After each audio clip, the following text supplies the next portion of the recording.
আরে আরে তোরা এখানে দাঁড়া দাঁড়া কি করতেছিস? যা ভিতরে যাও। ঠিক আছে স্যার।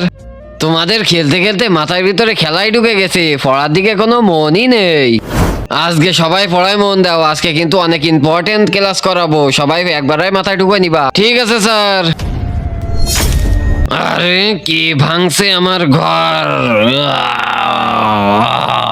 কে রে বাইরে? স্যার তো পড়াচ্ছে না, কতক্ষণ বসে থাকবো? তার থেকে আমি ঘুমায় পড়ি।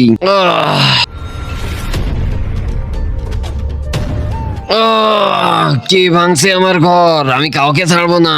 আরে তুই পাগল হয়ে গেছিস নাকি? ঠান্ডায় বস, স্যার দেখলে কানে থাবা দেবে। জলদি বল।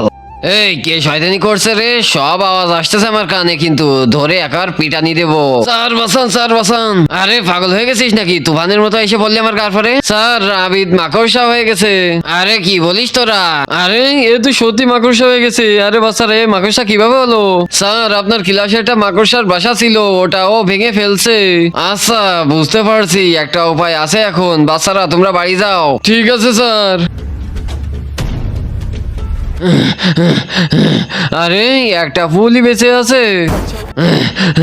এই ফুলটা যে কোনো কায়দায় ওকে খাওয়াতে হবে, তা না হলে ঠান্ডাই হবে না ও। কিন্তু তার আগে যে ভিডিওতে লাইক দিয়ে চ্যানেলটা সাবস্ক্রাইব করে দিবে, তার মা বাবা যেন অনেকদিন বেঁচে থাকে। যে কমেন্ট করবে আই লাভ ইউ মা বাবা, তার জন্য মনের আশা পূরণ হয়ে যায়। আমিন।